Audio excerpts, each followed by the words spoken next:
verdade era algo mais, além dos livros que já li. De corpo e alma me lancei, enfrentei o que nunca vi. Assim a luta começou, batendo em portas me iludi, perdi até o meu próprio amor.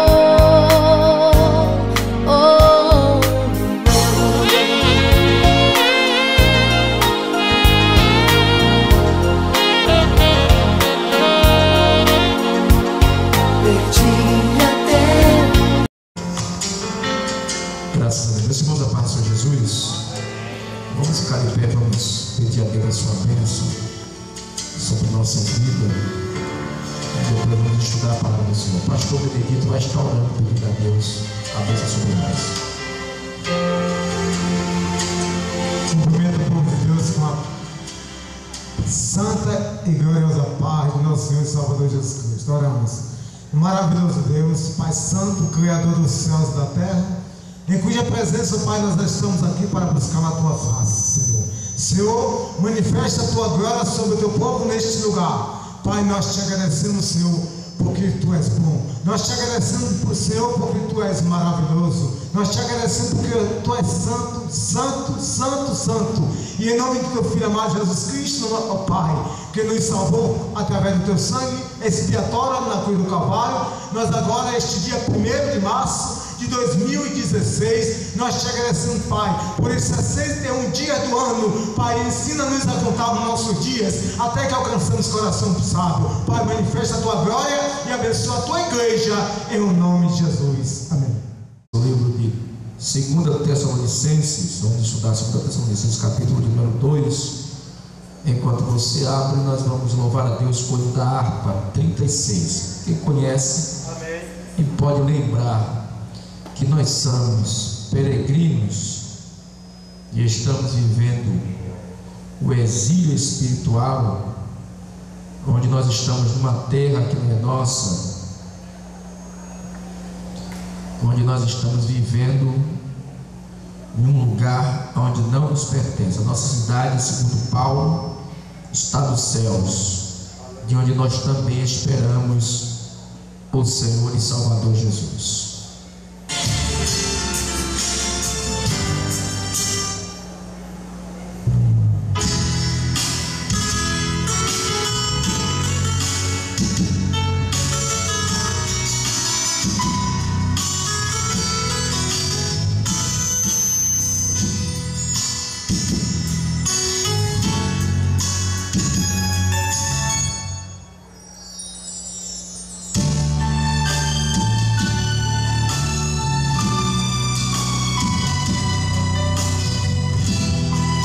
Cantar o 187.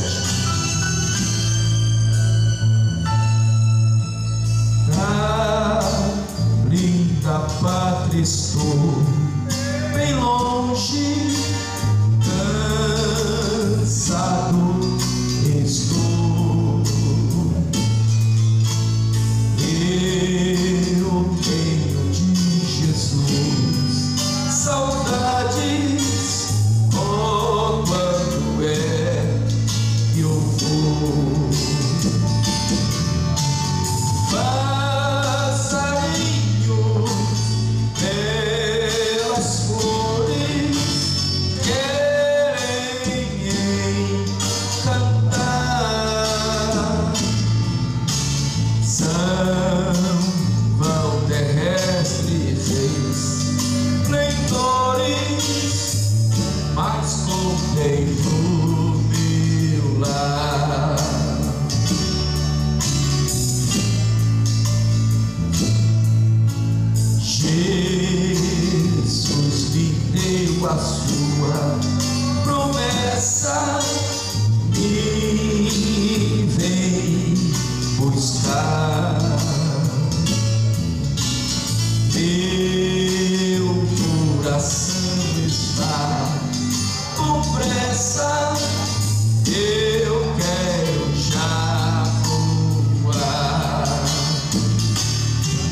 Qual passarinho para o ninho, para os braços seus fugir.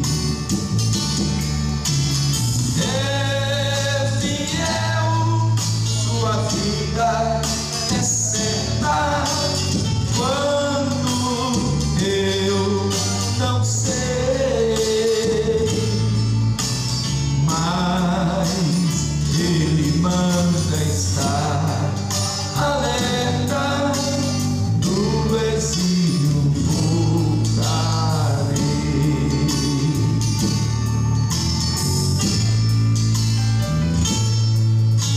Sua vida guardo eu, cantando meu lar no céu.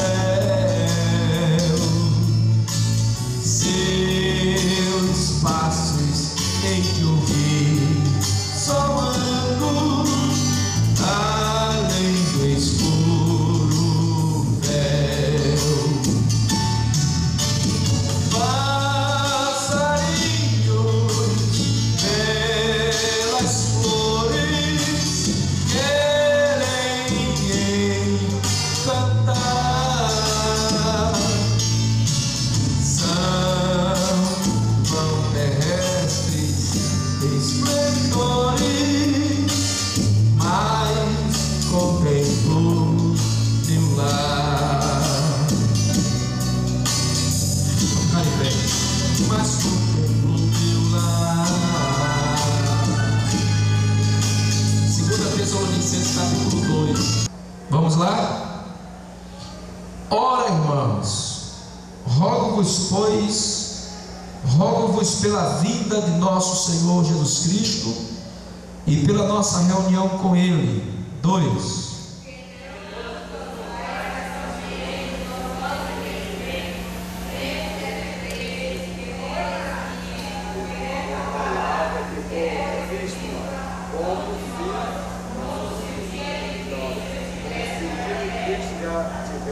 Eu falei para vocês, mas eu não ouvi muita gente, né?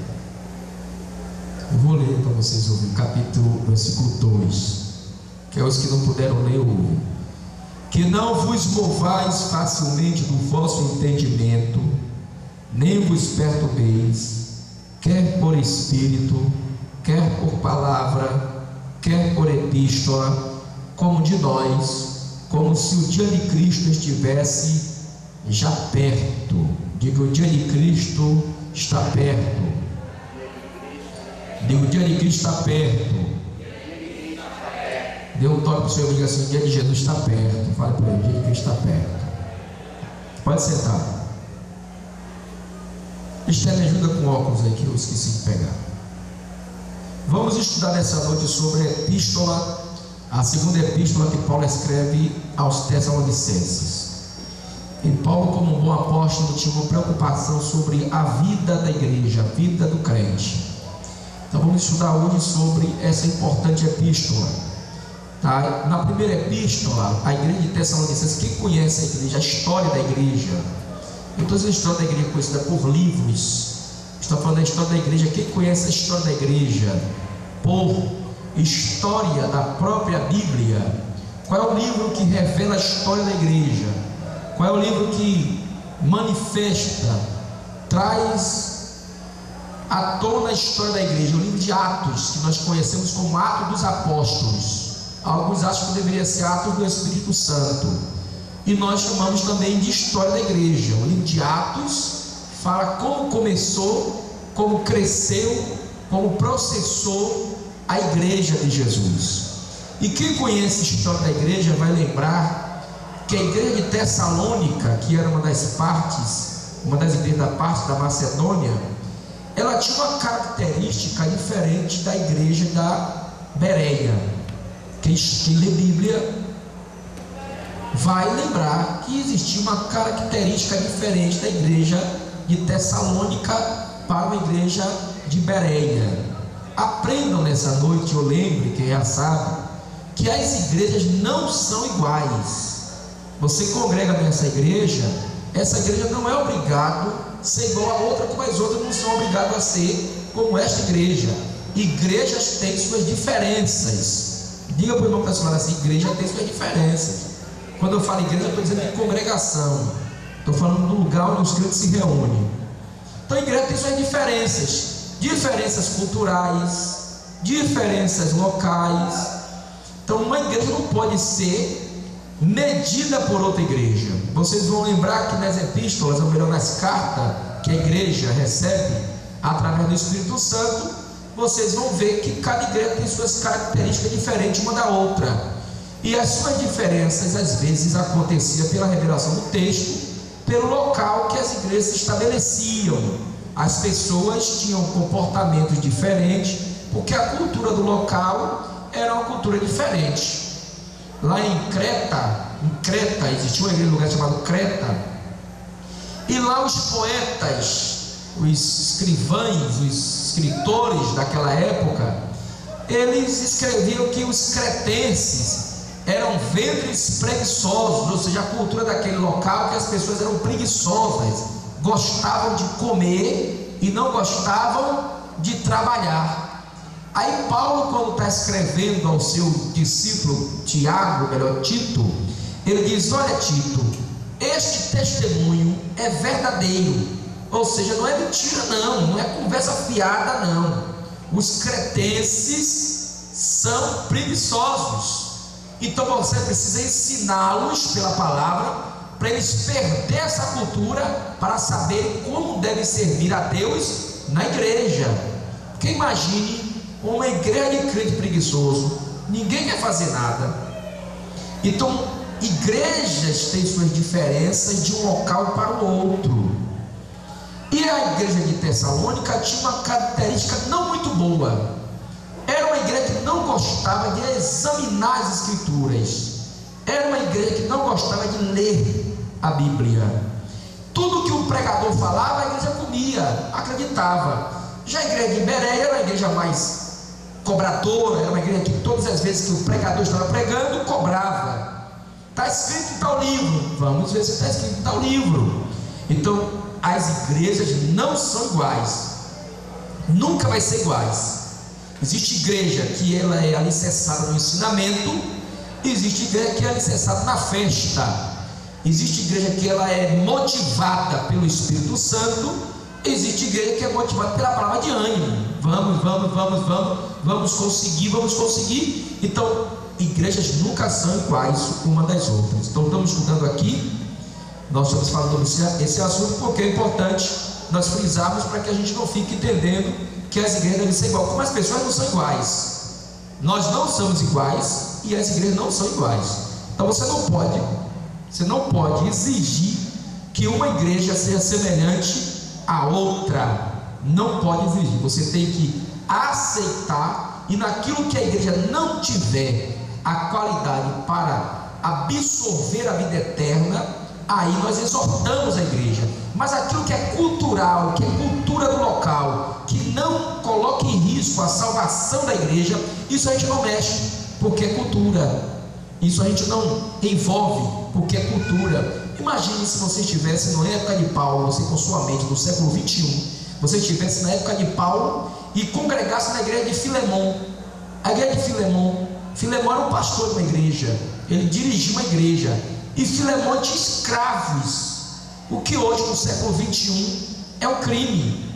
Aliás, no século passado já era crime, a partir do século 16 já era proibido, apesar do Brasil cometer esse crime, mas o Panas cometia. Então, são culturas. Então, as suas diferenças não podem imputar na igreja, mas aquilo que é prejudicial à vida da igreja, isso nós devemos tirar, para que não venha prejudicar principalmente a salvação. Então essa igreja tinha esse hábito. Ela não tinha, quando começou o processo de evangelização dela, ela acreditava em tudo que os apóstolos falavam, ela não examinava. Tudo bem, já que ela não examina, então eram bons crentes. Aí Paulo escreve a primeira epístola para esta igreja e começa a falar da fé desta igreja, uma igreja que tinha uma fé firme, era uma igreja que era inabalável, era uma igreja que tratava Paulo bem, foi recebido o evangelho com muita graça, isso na primeira epístola. Aí Paulo percebe que no meio da igreja alguns crentes ouviam uma história de dois obreiros andavam ensinando que a ressurreição já tinha acontecido, chamado, um deles era o Alexandre Latoeiro. Ele pegou uma heresia e começou a visitar as igrejas e pregar, dizendo que a ressurreição já era feita. E toda heresia tem uma base bíblica, tem uma tese bíblica. Nenhum herege, ele levanta uma heresia se não for baseado na Bíblia. Ele pega um texto da Bíblia, interpreta da forma que entende e lança para o povo. Aquelas pessoas que têm um entendimento melhor, cria dúvida, vai examinar, vai perguntar. Aqueles que não têm, que come tudo que joga, come mesmo, e aí já foi pelo caminho do erro, e a heresia leva à perdição.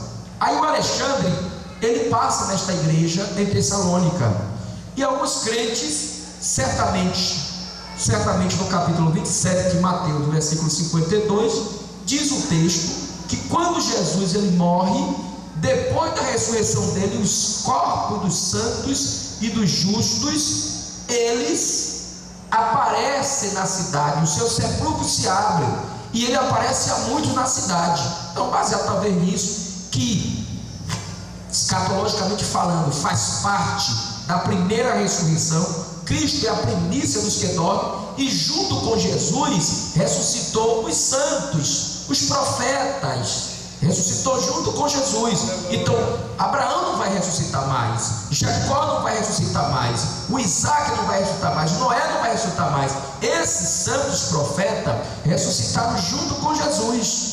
É chamado as primícias. Quem entende de colheita e quem conhece de doutrina bíblica vai entender que nós estamos falando. A Bíblia ela reparte a ressurreição em 3 fases: a primícia, a cega geral e o rabisco. Então quem tem árvore aqui frutífera entende. Veio o outono, as frutas começam, as primeiras que amadurecem que você colhe é chamada de primícia, são as primeiras frutas. Alguém associa a primícia como dízimo? Não, é as primeiras coisas que produz, é chamada de primícia. Depois vem a cega geral, que é aquela forte amadurecimento, que é fruto para tudo quanto é lado. Quem tem pé de acerola aqui conhece isso, é acerola para tudo quanto é lado no chão, você até perde. E depois que aquela colheita encerra, aí fica aquelas que deixam para amadurecer para o final, aquelas que são retardadas, que são as florzinhas que amadurecem no final, é chamada de rabisco. É as últimas que ficam para a colheita, são poucos. A ressurreição é dividida nessas 3 fases para se entender: primícias, cega geral e rabisco. A primícia, aí você vai confrontar com Coríntios capítulo 15, é quando Jesus ressuscita, e junto com Jesus os santos. Depois vem a cega geral, que é quando a igreja for arrebatada. E por último, os que vão morrer na grande tribulação, que não vão aceitar o sal da brecha, crentes que não vão ser arrebatados, eles, quando ressuscitarem, vão ressuscitar para reinar com Cristo 1000 anos, capítulo 20 de Apocalipse, que é o rabisco. Pastor, e a segunda ressurreição? Aí, lamentavelmente, quem fizer parte da segunda ressurreição, que não tem fases, é uma única vez, é depois do milênio, no período chamado do juízo final. Todos que ressuscitarem na segunda ressurreição ressuscitam para passar pelo juízo final, estão perdidos, vão ser condenados, vão passar pelo tribunal do juízo final e vão ser sentenciados ao lago de fogo eternamente. Quando esses obreiros puxam essa tese, certamente desse texto, e ensinam para a igreja de Tessalônica, a igreja de Tessalônica começa a se entristecer. E aí Paulo, no capítulo 4, começa a escrever: irmãos, eu não quero que vocês sejam ignorantes acerca da vinda de Jesus, porque o mesmo Senhor descerá do céu com alarido, com voz de arcanjo, com trombeta de Deus. Os que morreram em Cristo ressuscitarão primeiro. Depois nós que estamos vivos seremos arrebatados. Aí Paulo começa a explicar que os crentes estavam se entristecendo, porque imagine, você tem um parente crente, morre, e você está ouvindo dizer que ele não vai fazer parte da primeira ressurreição. Então ele está perdido. Então Paulo chama os crentes de Tessalônica de ignorantes, e estavam se entristecendo porque estavam perdendo a esperança. Depois que isso acontece, Paulo entra no capítulo 5 de 1 Tessalonicenses e diz assim, acerca dos tempos das estações, não necessitais de vos escrever, não preciso escrever para vocês. E aí ele começa a falar que o dia do Senhor será um dia de luz, não um dia de trevas para aqueles que andam nas trevas. Quando disserem a paz e segurança, ali sobrevirá a representação. Quer dizer, Paulo entra na segunda etapa do ensinamento escatológico. Quando você lê o livro de Mateus, se você não entender do assunto, você confunde o assunto de Mateus. E aí você mistura período de princípio de dores, período de arrebatamento da igreja e período da grande tribulação. Aí Paulo entra no período da grande tribulação, no capítulo 5, e não deixa a coisa bem esmiuçada. O que acontece? Segundo investiga no cão, na vida, na cuca, no entendimento da igreja. E aí vem outros e começam a escrever uma falsa epístola, como vocês já ouviram e vai ouvir o tempo todo alguém dizer que nós estamos na primeira, na segunda, na terceira, na quarta, na quinta trombeta. Que para quem defende a doutrina de que cada trombeta é um anúncio de misérias e de ais que vai acontecer no mundo, e na última trombeta é que a igreja vai ser arrebatada, vai ficar assim. Está faltando a última trombeta, então nós estamos na quinta, na quarta, na terceira. Aí é uma mistura de conhecimento e entendimento que cria na mente das pessoas uma forma de entendimento. As trombetas do Apocalipse, do capítulo de número 7 e 8, não tem nada a ver com a última trombeta que Paulo escreve aos crentes em Coríntios. Quando Paulo fala da última trombeta, está falando do último toque para a igreja, o último anúncio para a igreja, o último sinal para a igreja. Quando o Apocalipse fala das trombetas, não está falando para a igreja, está revelando à igreja o que vai acontecer, mas não é a igreja que vai ouvir o toque das trombetas. Quem vai ouvir o toque das trombetas é o mundo. Então cada anjo, quando tocar uma trombeta, vai Deus trazer um acontecimento na área da natureza ou na área geológica do mundo, para ferir, até na área da saúde, para ferir os homens. Então não se confunde a trombeta do Tessalonicense. O mesmo Senhor descerá do céu com alarido, com voz de arcanjo e trombeta de Deus. Tem nada a ver com as trombetas do Apocalipse, tem nada a ver com 7 trombetas, com 8 trombetas, com taça, não tem nada a ver. A questão é você saber separar o que é a vinda de Jesus e você saber separar o que é o dia do Senhor. A vinda de Jesus é para a igreja. Jesus volta e leva a igreja. O dia do Senhor, o Senhor volta e julga o mundo. Quando ele voltar no seu dia, ele volta com a igreja, depois de 7 anos que vamos viver nos céus.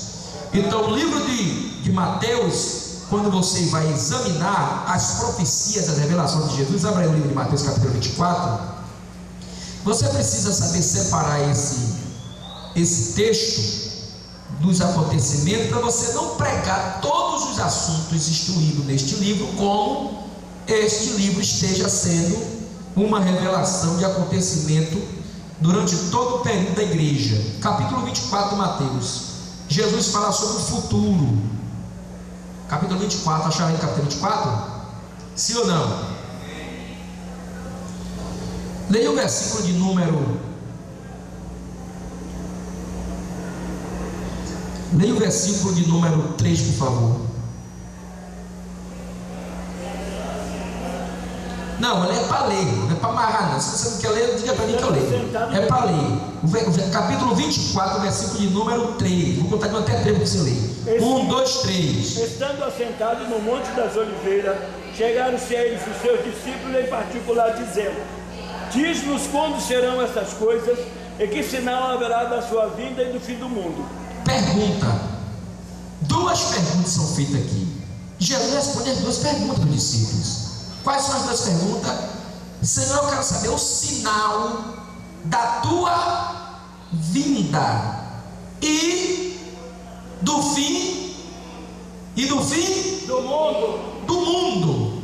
Eu quero sinais da tua vinda e do fim do mundo. Quando é que o Senhor vai voltar, já que o Senhor está dizendo que vai partir? E qual é o sinal que o mundo vai ter um fim? Que o mundo vai ter um fim. Biblicamente, o mundo vai ter um fim. Não vai mais existir esse céu e nem esta terra, nem este mar, nem as aves e nem os animais. Isso fez parte deste mundo que nós estamos vivendo. Os animais, as aves, o mar, esse céu. Mas não haverá depois nem esse céu, nem esta terra, nem este mar, nem esses animais e nem as aves. Não haverá. Não haverá no mundo próximo a natureza. Não haverá. Não haverá. Então eles perguntam, Jesus responde quais são os sinais da vida dele. E ele explica até o versículo de número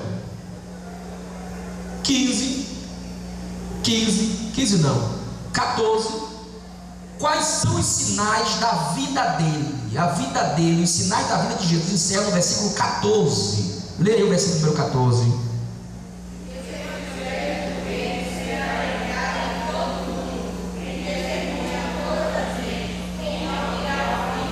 Então virá o fim. Mas não é o fim do mundo, não é o fim do mundo, é o fim da jornada da igreja. Qual é o seu papel como igreja? Qual é o seu papel como igreja? Você está aqui para suprir que papel aqui na terra? Anunciar o Evangelho. Anunciar o Evangelho. Você pode comer, dormir, jantar, trabalhar, estudar, mas você tem um papel como igreja: anunciar o Evangelho. E por todo mundo pregar o Evangelho a toda. Quem crê e for batizado será salvo, e quem não crê, todo crente aceita Jesus. A primeira coisa que tem que aprender depois que ele se batiza e crê é que ele tem que anunciar o Evangelho. Não é papel dos anjos. Todo crente tem uma obrigação. Se você não anuncia o Evangelho, você não prega, você está faltando o seu papel como igreja. Você é um porta-voz de Deus. Você é um anunciador de boas novas. Alguém diz: eu não sou pregador. Não, o Evangelho não é para quem é pregador. Quem prega o Evangelho é pregador. Quem prega o Evangelho é o pregador. Não é para quem é pregador pregar o Evangelho. Quem prega o Evangelho é pregador. Falou-lhe Jesus que Jesus salva, liberta, transforma, cura, voltará, morreu na cruz, ressuscitou ao terceiro dia, haverá o juízo final. Está pregando o Evangelho. Falou que Jesus transforma, liberta, está pregando o Evangelho.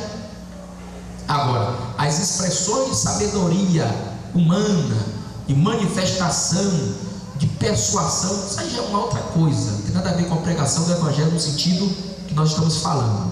Então no versículo 14 encerra o papel da igreja. Pregou o Evangelho, chegou o fim da igreja, então é o arrebatamento. No versículo 15 começa os sinais do fim do mundo. Aí o sinal do fim do mundo começa com a desolação e abominação de que falou o profeta Daniel. Quem está no lugar santo que não entenda. E aí vai até o versículo de número 51, que já é uma parábola. Aliás, entra no capítulo 25 e vai por todas essas parábolas até o juízo final, no versículo de número 31, que ele aqui agora explica aos seus discípulos sobre o juízo final. O juízo final, no capítulo de número 25, do versículo 31 ao versículo 46. Leia aí o versículo 46 do capítulo 25. Versículo 46 do capítulo 25.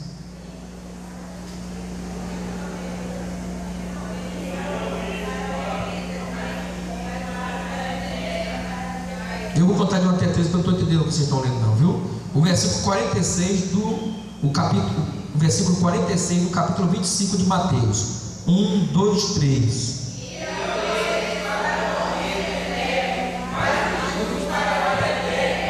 aqui está falando do juízo final. O justo, vida eterna, e os ímpios que serão julgados para o tormento eterno.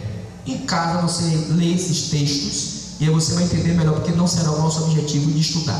Só é importante você sempre separar no livro do próprio Mateus o que está falando sobre sinais da vida de Jesus, que encerra com o arrebatamento da igreja, e o que está se falando sobre sinais do fim do mundo, que começa no arrebatamento da igreja e vai até o juízo final, até Jesus voltar novamente, onde você vai ler em alguns textos, do versículo 15 a seguir, em alguns textos você vai encontrar o seguinte: como um relâmpago se mostra no oriente e se vê no ocidente, assim será a vida do Filho do Homem. Ali não está falando de arrebatamento de igreja, ali está falando que quando Jesus voltar nas nuvens dos céus, como uma igreja, para estabelecer o milênio, ele vai se mostrar no oriente e vai ser visto no ocidente. Mas algumas pessoas pegam o texto e traduzem como o arrebatamento da igreja. No arrebatamento da igreja, ninguém vai ver Jesus, nem a gente que vamos ser arrebatados não vamos ver Jesus. No arrebatamento da igreja, eu e você seremos arrebatados, tomados. Vão nos sequestrar rápido. E aí, quando nos arrebatar, nos tomar rápido, e nós estivermos subindo às alturas, aí quando chegarmos nos ares, acima desse céu, aí nós teremos o encontro com quem? Com Jesus. Mas Jesus não vê para ninguém ver. No arrebatamento da igreja, ninguém vê Jesus. O mundo não vê e os crentes não vê. Os crentes se encontrarão com Jesus nos ares. Então no arrebatamento, você só vai saber que é arrebatamento quando você sentir a falta do crente. Mas tem gente que mora só. Se for no culto de hoje, por exemplo, dá para entender logo: rapaz, isso aqui não é loucura não, porque eu não sei se todo mundo aqui está pronto para ser arrebatado. Então se for aqui no culto, por exemplo, os que vão ser arrebatados vai sumir e vai ficar aqui os que não vão ser arrebatados. Tomara que esse microfone caia no chão, porque é sinal de que eu subi. Não, pastor? Tomara que esses bancos fiquem vazios, porque é sinal de que você sumiu. Sim ou não? Sim ou não? Sim. Quem quer ser arrebatado aqui? Ótimo. Preste atenção. Hein? Está lutando para isso, né? Porque, meu irmão, você ficar o tempo todo se afastando de tudo que é ruim, você deixar de gozar desse mundo enganador, e você na igreja, conhecendo a Bíblia, e você no dia do arrebatamento, você ficar. Tem gente que levou 30 anos, 50 anos, 20 anos. Tem um camarada que ensina Jesus domingo e arrebatado segundo, e você ficar. Imagina. Vai argumentar o quê? Com quem? Ah, porque eu achava que devia ser assim, meu irmão. No dia do arrebatamento não tem negócio de achar, não. Ou você está pronto para subir, ou você vai procurar alguém para culpar, e não vai ter quem culpar, não. Foi você que ficou, foi você que não se cuidou, foi você que não examinou as escrituras. O problema é seu, quem não te levou foi Deus, e ninguém ia cobrar que o pastor não, que é meu papel. Tem uma revelação no livro chamada Última Trombeta, que o pastor fica, né? Ele disse que ele fez o papel dele, não foi? Mas ele ficou. Mas ele disse que o papel dele ele fez. Então é individual a salvação. Você tem responsabilidade com a igreja, mas muito mais do que com a igreja, você tem com Deus. Se você não se preparar, se você ficar esperando as prudentes com azeite para te emprestar, você vai ser deixado na mão, porque o arrebatamento vai acontecer. A hora e o dia nós não sabemos, mas vai acontecer, e vai ser em vão tudo que nós fizemos se não estivermos prontos ou preparados para entrarmos nos céus. Há outro texto também usado nesse texto, que diz assim: se aqueles dias não fossem abreviados, nenhuma carne se salvaria. Mas por causa dos escolhidos, vai encontrar esse versículo, entre o versículo de número 15 ao versículo de número 52, que não é o período do arrebatamento da igreja, já passou, já é na grande tribulação, vai ter esse versículo. Mas por causa dos escolhidos, aqueles dias serão abreviados. Aí tem gente que pega esse versículo e aplica. Os escolhidos é a igreja. Então, irmãos, Jesus está abreviando, está vendo como está passando rápido, já estamos em 2016. Abreviar não tem nada a ver com rapidez do tempo. O tempo passa rápido porque você está cheio de atividade. Então você tem muita coisa para fazer com pouco tempo. Então o tempo se torna curto. Se você tiver uma vida ociosa, rapaz, ainda é março, meu Deus, ainda é 2016. Mas você vê o tempo passar rápido porque a sua vida tem uma vida de correr, você tem muita coisa para fazer e você queria ganhar tempo, e o tempo não te espera. Abreviar é determinar, é estabelecer o dia 30, dia 40, dia 60. Os escolhidos não é a igreja. Os escolhidos estão falando sobre Israel, 144 mil, 12 mil de cada tribo, você contar mulheres e crianças. Não está falando sobre a igreja. Então eles são escolhidos, e tanto que eles serão salvos como carne. Nenhuma carne se salvaria. A igreja não será salva como carne, não será salva como corpo. Esta carne que nós temos no dia do arrebatamento, ela tem que ficar, porque ela é corruptível, ela é cheia de vontades pecaminosas, ela não pode entrar no céu, porque a corrupção não é da incorrupção. Então não pode este corpo entrar no céu. Então este corpo será transformado para entrar no céu. O arrebatamento dos vivos e dos mortos passará pelo processo de transformação. A carne não e o sangue não herdará a vida eterna, nem o reino de Deus. Está escrito. Então eu não vou ser arrebatado desse corpo, você não vai ser arrebatado desse corpo. Todas as imperfeições que tem no seu corpo, no dia do arrebatamento, será sanada. Por quê? Porque você terá um corpo angelical, um corpo de anjos. Interessante. Você vai poder comer, mas ao mesmo tempo você é espírito. Você vai poder pegar, mas ao mesmo tempo você é espírito, transformado em um corpo angelical. Então, o que acontece com esta igreja? Esta igreja, a igreja de Tessalônica, vamos correr por causa do horário, ela se perturba porque não entende, e chega a carta dizendo o seguinte. Chega uma carta, diz que foi escrita pela mão de Paulo, dizendo o seguinte: o arrebatamento da igreja já está para acontecer, porque nós estamos já nas trombetas. Aí Paulo toma conhecimento da tribulação desta igreja, do desespero desta igreja, e aí Paulo escreve a segunda epístola. E o que é que Paulo pede? Paulo pede para os irmãos que não se movam, não se retirem. Paulo pede aos irmãos, no capítulo de número 1, roga aos irmãos pela vinda de Jesus Cristo e pela reunião com Ele.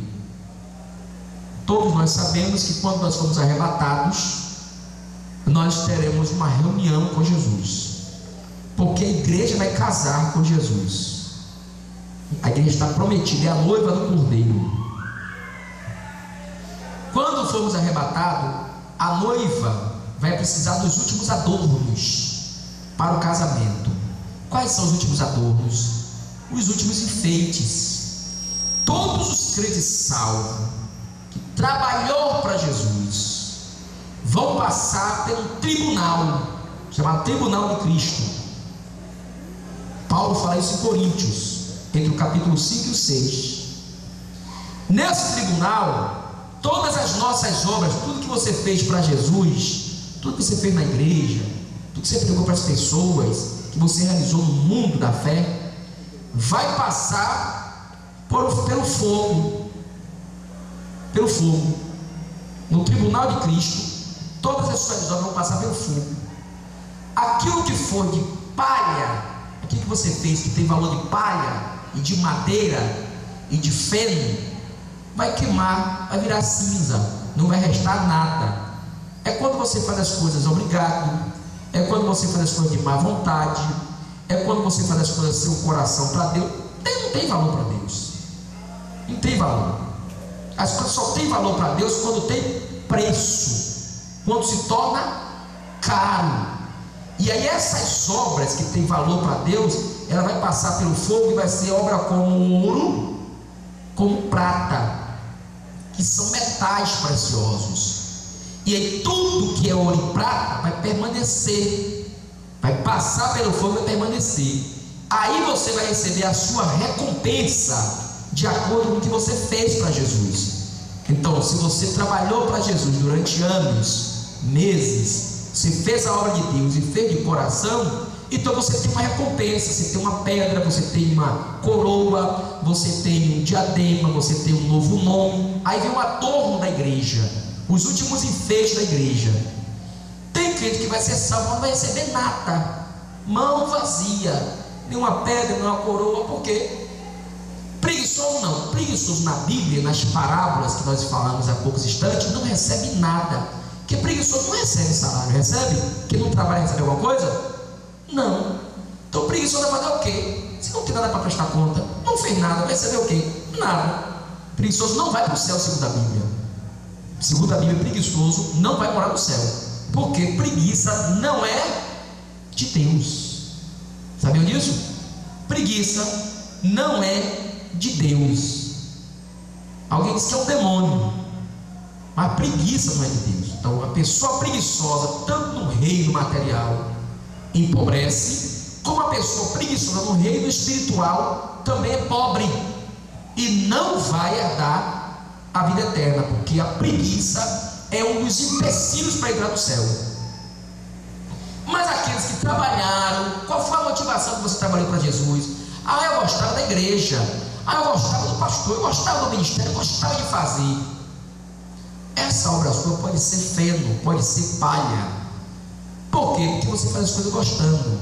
Diferente de você estar fazendo a obra de Deus e pedrada sobre as suas costas, calúnia sobre as suas costas, contenda sobre a sua imagem, sobre a sua pessoa, dificuldade para fazer você parar e você não para. Essa obra tem preço, essa obra é cara, essa obra custa ouro, custa prata, tem um valor especial.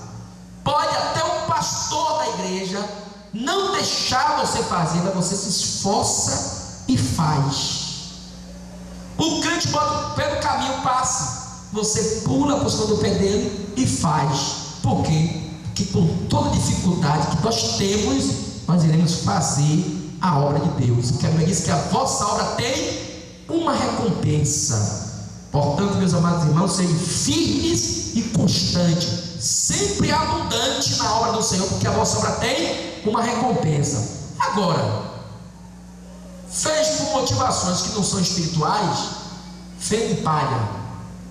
Depois, mas o crente que fez, mesmo com outra motivação, eu gostava da igreja, gostava do ministério, gostava do pastor, gostava de servir os irmãos. Chegou no céu, passou aqui, você fez porque gostava dos irmãos, você fez porque você gostava do pastor, você fez porque gostava da igreja, você fez porque você era um religioso, você fazia isso em qualquer lugar que você gostasse. Então sua obra não teve valor, passou no fogo, você queimou. Tem o que? Só a salvação mesmo e pronto. Aí toda igreja, depois que passar pelo julgamento, claro que vai ter crente melhor. Você já ouviu o ensinamento dizer que Deus trata todo mundo igual? Já viu esse ensinamento? Todo mundo para Deus é igual? Já viu esse tratamento? Cuidado com essa doutrina, viu? A Bíblia diz que Deus não faz acepção de pessoas, mas Deus não trata todo mundo igual, não. Você não trata. Não vai nessa conversa, não. Lá no céu vai ter os crentes premiados, que trabalhou muito, em destaque, e vai ter os crentes que não vai ter nada, só a salvação. Isso é tratamento igual? Não. Porque não fizeram todos iguais. Não vai essa conversa, não. No céu tem arcanjo e tem anjo. No céu tem anjo pequeno e anjo grande. Não vai essa conversa, porque lá no céu vai ficar todo mundo igual. Conversa. Biblicamente, não vale essa não. Trabalhe, se esforce, se você quiser ter algum mérito no céu.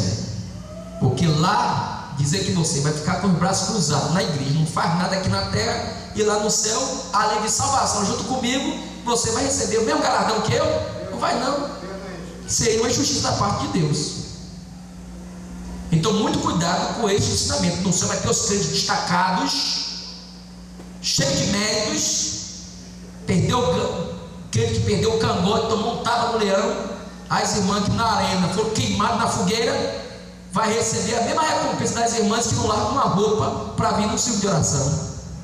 Jesus sabe de todas as coisas, Ele sabe do meu trabalho, não se esforça por nada, e está lá a irmã que largou tudo, perdeu a herdade, perdeu o marido, perdeu o filho, foi para a cruz, foi queimado na fogueira, chega no céu, essa irmã, mesma recompensa?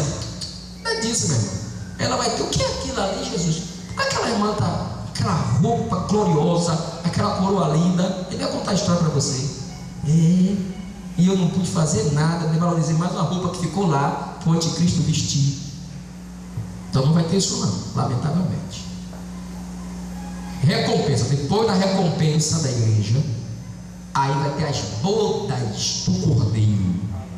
É a festa de casamento, todo mundo no céu, com vestes brancas, com suas recompensas, com as coroas melhor, outra com as coroas menor, um com as pedrinhas, outro com os vestidos melhor do que o outro.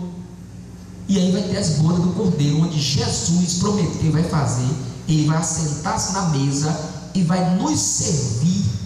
Primeiro, antes dos comes e bebe, vai ter a ceia do Cordeiro. Ceia.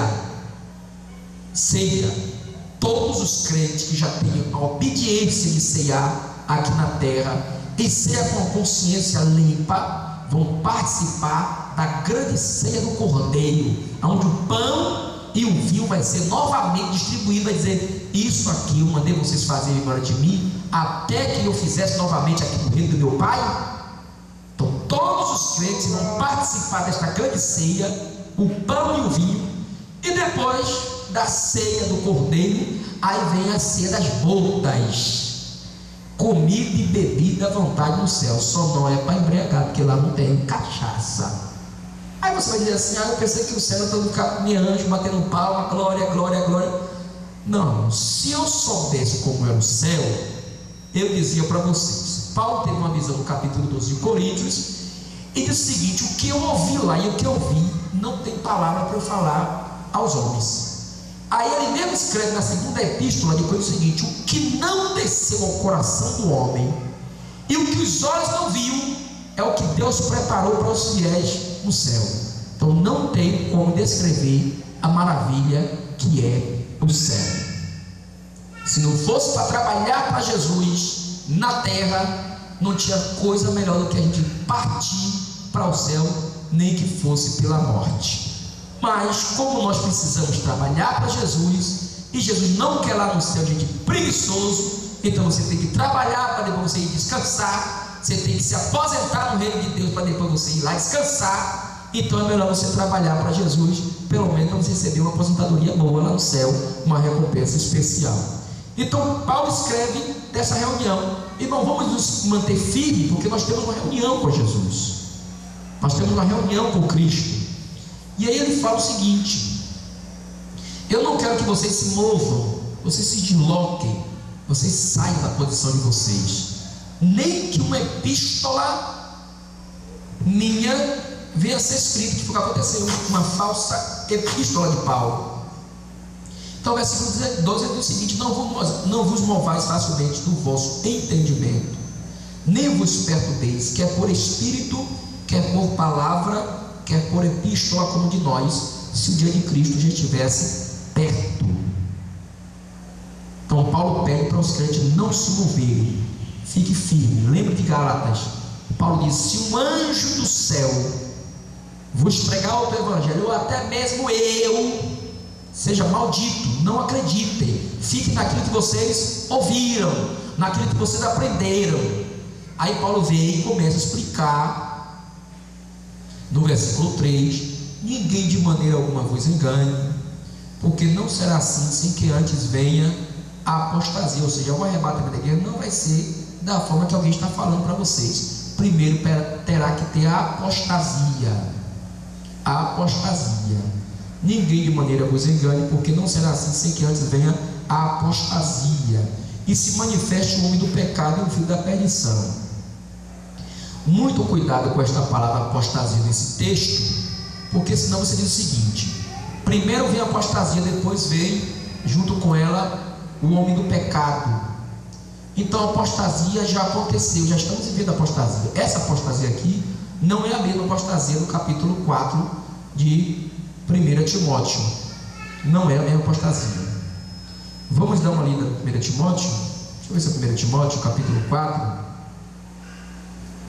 Nós vamos ouvir Timóteo receber de Paulo uma orientação e fala de apostasia, mas vamos interpretar aqui, porque Bíblia é a palavra de Deus.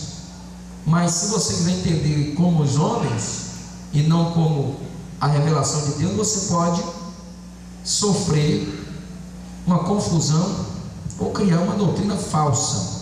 Achar no capítulo 4 de 1 Timóteo, versículo de número 1, 2, o 3, vamos ler até o 4. Aliás, vamos ler até o 5. Acharam aí? Sim ou não? 1 Timóteo capítulo 4 diz o seguinte: mas o Espírito expressamente diz que nos últimos tempos apostatarão alguns da fé, dando ouvidos a espíritos enganadores e a doutrina de que? A apostasia, se desviar da fé, porque os espíritos enganadores e as doutrinas que são ensinamento de demônios vão fazer essas pessoas se afastar do ensinamento da fé. Aí vai existir no versículo 2 a hipocrisia de homens que falam mentiras, tendo cauterizado a sua própria consciência. Versículo 3, lê o versículo 3, por favor. Proibindo o casamento e ordenando a destinação dos alimentos que Deus criou para os fiéis e para os que conhecem a verdade, a fim de usarem dele como ação de graça. Entre as doutrinas de demônios vai ter a proibição do casamento, que já existia pelos essênios. Os essênios não aceitavam casamento. Inclusive os essênios, eles ensinavam que as pessoas não podiam procriar porque o mundo estava em trevas, então não ia botar criança no mundo para fazer parte desse mundo de trevas. Era o ensinamento. O mundo está mal, está a destruição, para que ter filho? Então proibia o casamento. Os essênios naquela época, que pregavam, viviam no deserto, ensinavam também sobre isso. Era a doutrina de demônio, proibição do casamento, a vivência em família. Apesar de que casamento hoje não é mais o que se falava antigamente. E ordenando a abstinência dos manjares que Deus criou para os fiéis. É a doutrina de não comer isso, não comer aquilo. Você não pode comer carne de porco, você não pode comer camarão, você não pode comer nada que tenha babacana, que tenha couro, você não pode beber Coca-Cola, não pode beber isso, comer aquilo, hein? Coca-Cola tem demônio. Preste atenção. Essa doutrina também é doutrina de demônio. Mas está escrito lá no livro de Êxodo, de Levítico, que os animais imundos e os animais puros, se Deus era nutricionista do povo. O povo estava no deserto, não entendia nada de culinária, ia comer, ficar doente, ia morrer. Então a melhor coisa para quem não conhece as coisas é proibir. Proibir. O cardápio era Deus que dava, era maná e acabou. Passou de maná a carne, proteína de cordonizes. Quando passa essa fase que o povo vai para a terra e vai aprendendo e vai entendendo, as coisas estavam mais modernas. O próprio Deus deu uma revelação simbólica, apenas disse: olha, mata e come. Nunca entrou na minha boca isso nada comum e imundo. Os gentios estão comendo, Pedro, você não pode comer? Não diga que é imundo aquilo que eu purifiquei. Então estou falando que você saiba comer a coisa e você perceba que não lhe faz mal à saúde. A sua composição genética não rejeita, você coma tudo que Deus criou, é bom. Agora, uma coisa é você não comer porque você não se dá bem, porque você tem um problema de saúde, porque você não pode comer. Outra coisa é você proibir, que é pecado comer, que Deus determinou que não comer. Isso aí é heresia. E o que o texto está falando aqui não é você se abster de comer por questão de saúde, é de doutrina. Então, igreja igreja que ensina que é pecado comer, ela está seguindo doutrina de demônios. Você sabe que existe igrejas que proíbem comer camarão, comer carne de porco, comer tudo que não tem escama e que tem barbatana do mar. Então, peixe de couro, então eu não como, porque é de couro, que é animal imundo. Então, isso aqui é chamado de apostatar da fé. Fora outros assuntos que se existem. E Paulo aqui diz que com a oração, todo alimento ele é santificado e abençoado por Deus. Amém. Então, se você quiser comer cachorro, que aqui no Brasil culturalmente não se come, mas cachorro que criou foi Deus. Gato, você vai falar, sim, você está no Brasil, é até crime você caçar um tatu e comer uma paca. Os homens criaram o limite, mas quem criou foi Deus. A bichinha é gostosa. Se você tivesse em um país da fome, cachorro para você lá, seria um cadáver de cachorro, cavalo, burro. Matou, meu irmão, é carne, proteína, cobra, como se come jacaré. Então é questão cultural. Mas imagine esse cachorro todo criadinho, gordinho hoje, o Brasil bater sua fome. Cachorro não ia cair no cardápio do brasileiro? Não ia não? Depende da fome, meu irmão. Quando a fome existe, a gente come até gente. Depende da fome. Então tudo que criou foi Deus. Não é pecado, não existe isso. Já neste texto que nós estamos lendo, o capítulo 2 de Tessalonicenses, no versículo de número, no capítulo 2, no versículo de número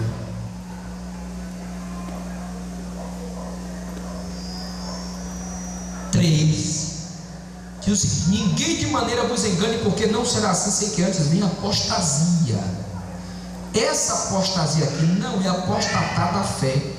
Paulo está falando da parousia, do arrebatamento. Ele está dizendo o seguinte: não será assim sem que antes venha o arrebatamento. Palavras idênticas na Bíblia com significado diferente. Muito cuidado com isso. Você vai encontrar na Bíblia a palavra casa, que não está falando de um ambiente feito de madeira ou de pedra. Está falando de família. A casa de Joabe não está falando da casa de estrutura física, não. Está falando do filho, da mãe, do pai, do avô, da descendência e da ascendência. Você vai encontrar ele falando na vida, que não está falando de vida, está falando de sangue. Então, muito cuidado com palavras idênticas da Bíblia com significados diferentes. Esta palavra aqui, apostasia, não significa apostatar da fé. Significa, no original grego, a parousia, o arrebatamento. Paulo diz o seguinte: não será assim sem que antes venha o arrebatamento. Junto com o arrebatamento, depois se manifesta, como ele fala aqui, o homem do pecado, o filho da perdição. Quem é ele? Ele se levanta contra tudo que se chama Deus ou se adora. Ele não aceita a adoração ao Deus que nós adoramos, porque ele quer ser o próprio Deus. Está no texto aqui. Ele vai se assentar no templo de Deus, querendo parecer Deus. Quem é esse? O anticristo. Aí eu lhe pergunto: o anticristo, irmãos, ele já existe? Já nasceu? Biblicamente eu não posso lhe responder. Eu só posso responder o seguinte: o livro de João, capítulo de número 2, não posso dizer que ele já nasceu, porque o anticristo tem que reinar com 30 anos de idade. Então, se eu disser que ele nasceu, daqui a 30 anos ele tem que aparecer, então significa que ele já pode ser arrebatado daqui a 30 anos. Se ele está nascido com 20 anos, daqui a 10 anos ele já volta. Eu não sei. Eu sei que ele é um homem, que ele vai vir, e que todas as nações vão se reunir e vão dar o poder para ele governar o mundo todo.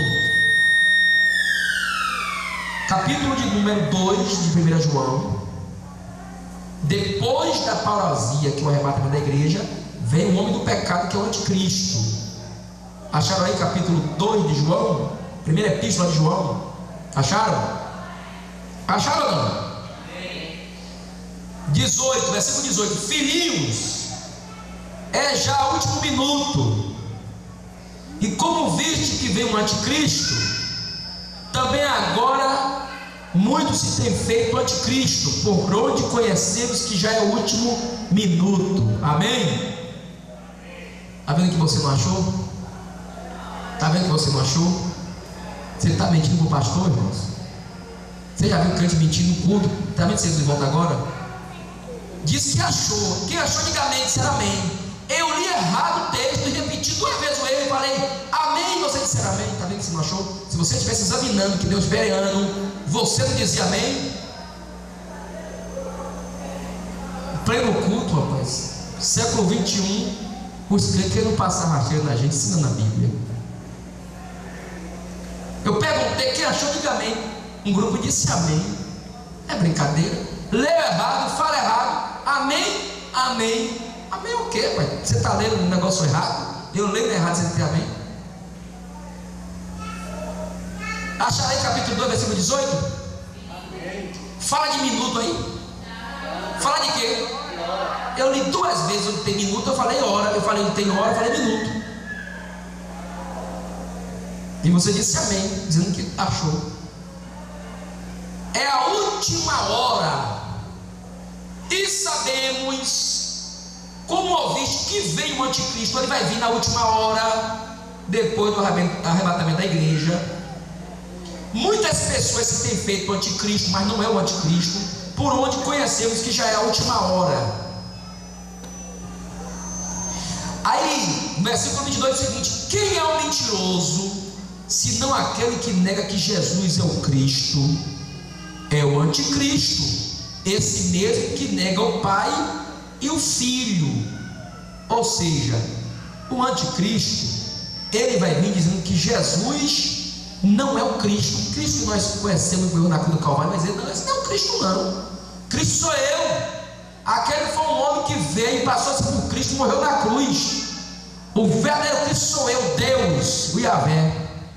Então o anticristo vai negar Jesus. Por isso que ele só vai se manifestar quando a igreja for arrebatada. Aí o capítulo de número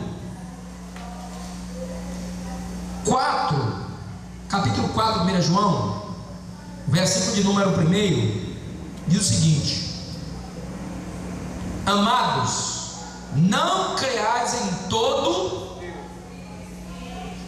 mas provai se os espíritos são de Deus, porque já muitos falsos profetas se têm levantado no mundo. Nisto conhecereis o Espírito de Deus. Todo espírito que confessa que Jesus Cristo veio em carne é de Deus. Versículo 3: e todo espírito que não confessa que Jesus Cristo veio em carne não é. Mas ele é o quê? Ele é o espírito de quem? Ele é o espírito do anticristo. Então, como é que você identifica que o espírito do anticristo já existe? O que é o espírito do anticristo? É um demônio que vai estar no anticristo. Ele vai dar um discurso lindo, maravilhoso para a humanidade, dizendo que Jesus, o que morreu na cruz, não é o Cristo, e que ele não veio em carne. Não veio em carne. Ele vai negar Jesus. Por isso se chama de anticristo, é contra Cristo. Esse espírito, ele já existe, está na terra. Ele vai entrar neste homem. Se o homem não nasceu ainda, ele está entrando nas pessoas, mas ele vai entrar neste homem quando nascer. É chamado de espírito do anticristo. Esse espírito, no versículo: mas este é o espírito do anticristo, do qual já ouviste que há de vir, e esse que já está no mundo. Ele já está no mundo. Aí vocês vão ver aqui, livro de Apocalipse, capítulo 6. Apocalipse, capítulo 6, versículo de número 2. Quem achou, diga amém. Então leia. 1, 2, 3.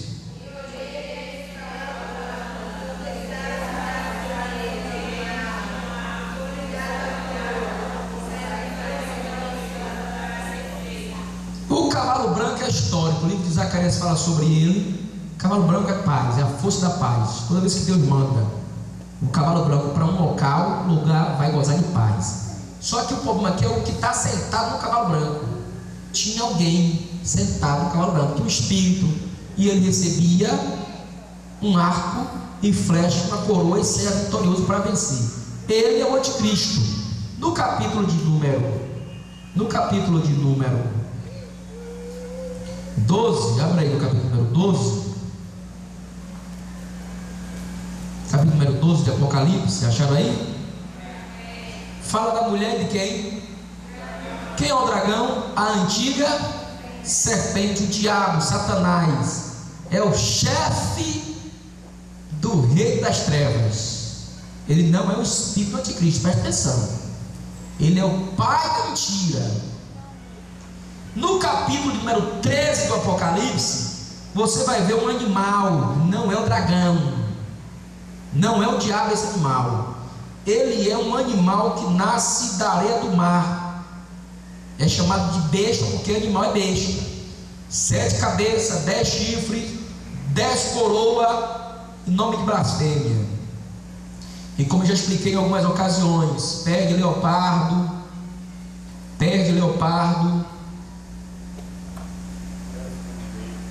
semelhante ao leopardo, perde urso, boca de leão, que significa os reinos da terra. Antiga Babilônia, antigo Medos e Persas, antiga Grécia e atual Roma, mesmo com deficiência. Isso aqui são reis. No capítulo 17 de Apocalipse vai explicar sobre isso. São reis. Essa é a primeira besta. São os reis da terra. No capítulo de número 13, aí no versículo número 11, você vai ver uma outra besta, um outro animal diferente. Versículo número 11: e vi subir da terra outra besta. Tinha 2 chifres, semelhante a de o bichinho veio mansinho, rapaz. Eu nunca vi cordeiro com chifre, é bode que tem. Mas vamos falar que é um diabo disfarçado de gente boa. É o anticristo. Fala manso, mas vem com 2 tipos de poder: poder humano e diabólico. 2 chifres. Falava como o dragão, que é o cão lá, que nós lemos lá no capítulo, o chefão do diabo, e exerce todo o poder da primeira besta na sua presença. Ou seja, ele vai governar pelos 10 reis da primeira besta. Esse é chamado de anticristo, conhecido também como falso profeta, no capítulo de número 19 do livro de Apocalipse. Abra aí no capítulo número 19 de Apocalipse, e o versículo de número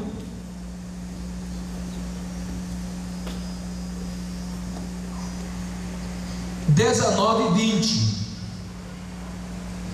E vi a besta, acharam?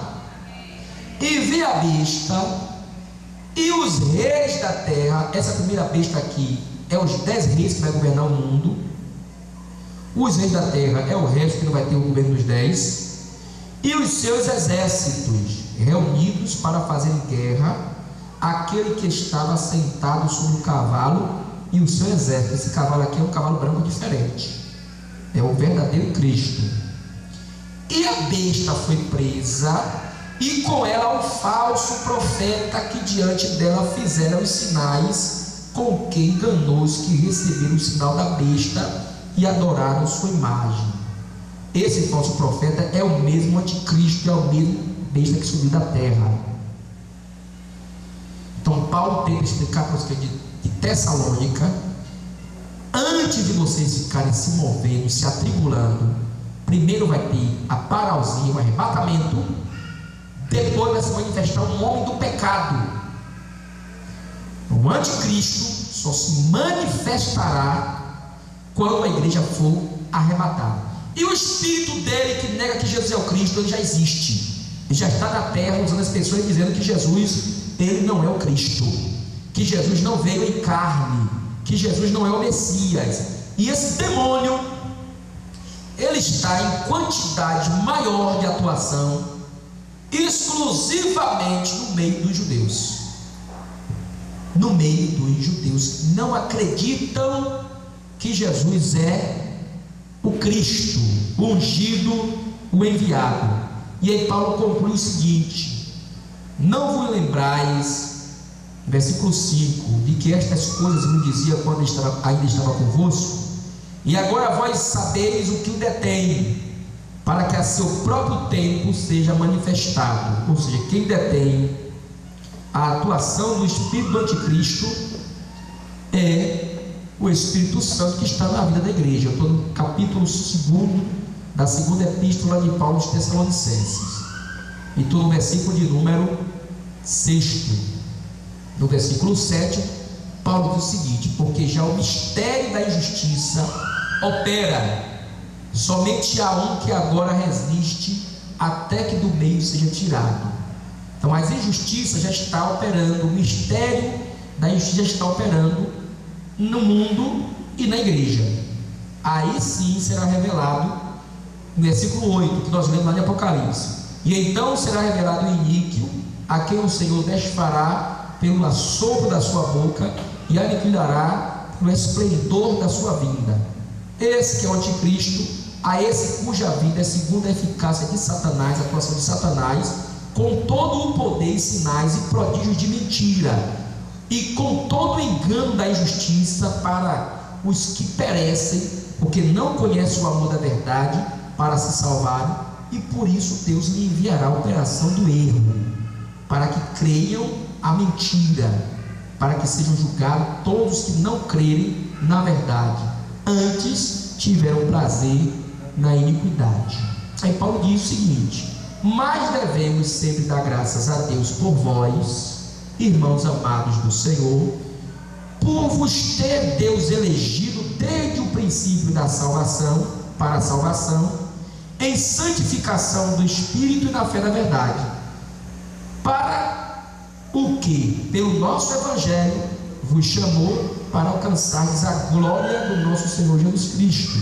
Então, irmãos, estais firmes e retende as tradições que vos foram ensinadas, sejam por palavra, sejam por epístola nossa.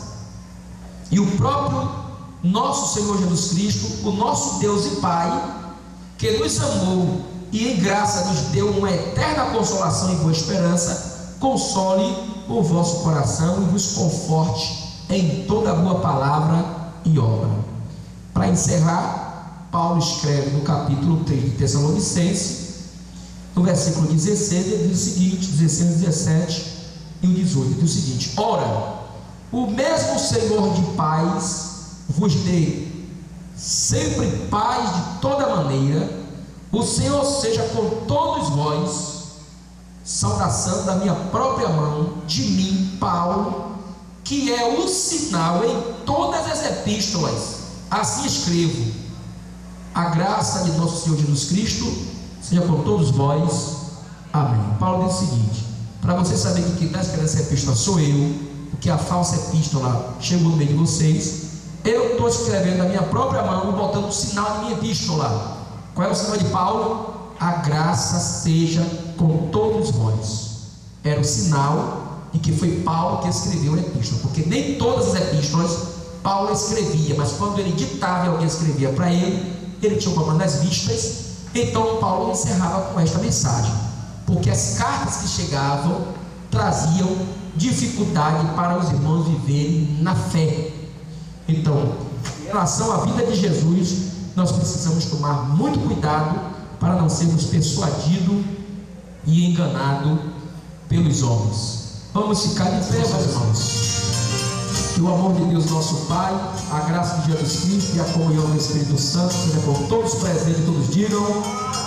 Dê a paz sobre o seu irmão, diga: vamos morar no céu. Diga para ele: vamos morar no céu. Vamos morar no céu.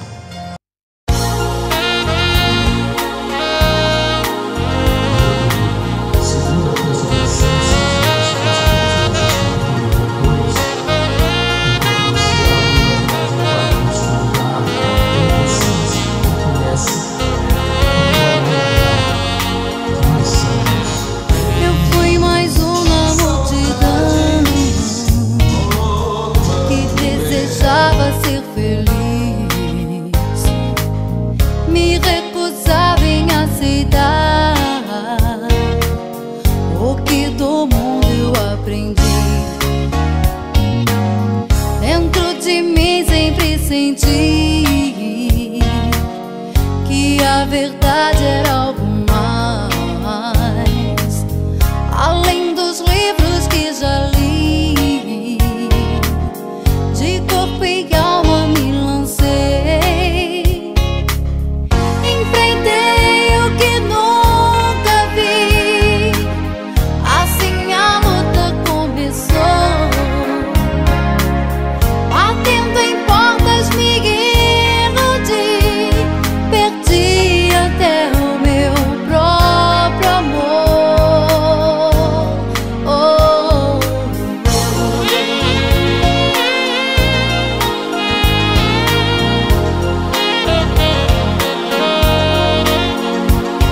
Perdi até meu próprio amor.